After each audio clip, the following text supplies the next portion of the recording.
रावण भय किया मंदोदरी से, क्या उदासी फलासी बनवासी प्रवासी राम की बात करती हो?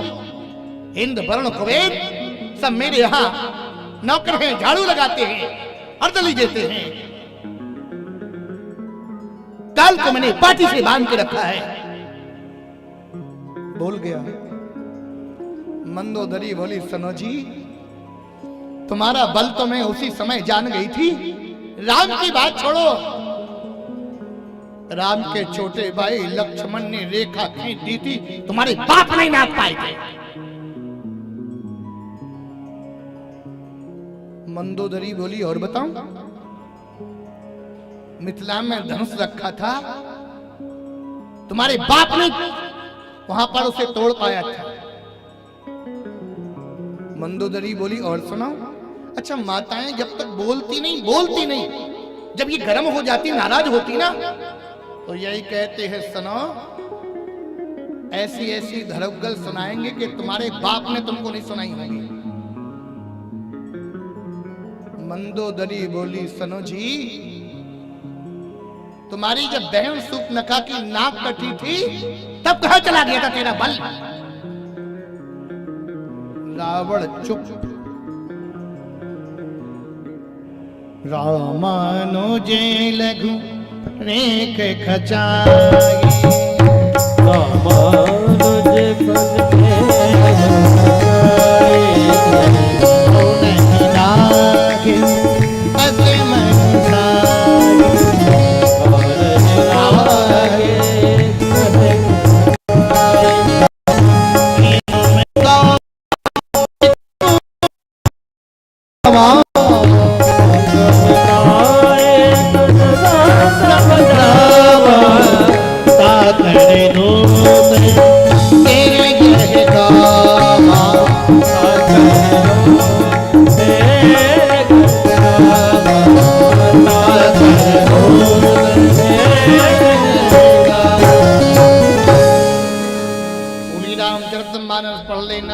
मंदोदरी के सामने भैया चुप हो गया, इसका उत्तर ही नहीं दिया।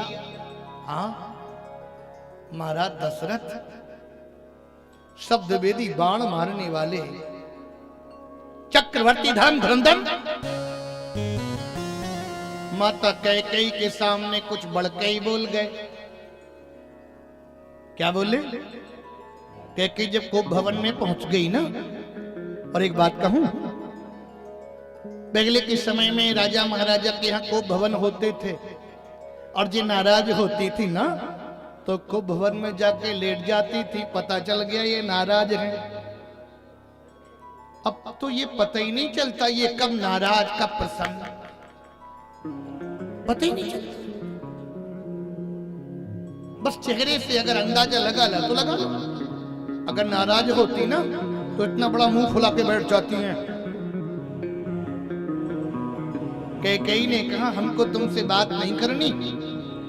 महाराज दशरथ ने सुना कि कैकेयी को भवन में पहुंच गई, तो राम जी महाराज दशरथ ने कहा, कोप भवन सुनी सकुच राव। भाई बस कैकेयी जी को डरे के नहीं डरे, डर गए, भयभीत हो गए। भाई बस आगे उड़े पर ही न पाऊं।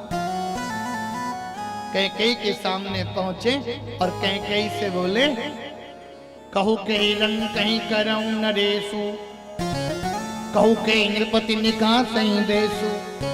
ये ज्यादा बोले कि नहीं बोले? इतने बोलने की आवश्यकता नहीं थी। अरे जितना कर सको उतना बोलो।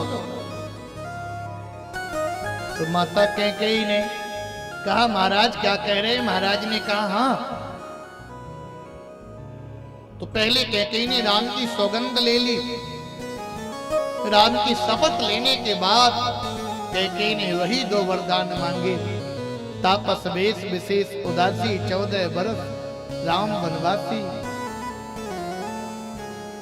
और भरत को सिंहासन। सुनो प्राण प्रिय, जब माताओं को कुछ मांगना होता ना तब ये प्राण प्रिय कहती है। जिस समय ये प्राण प्रिय कहें सावधान। हाँ, भावत जी का देख एक बार भरते टीका। तो महाराज दशरथ भी कैकेयी के सामने भयभीत हो गए।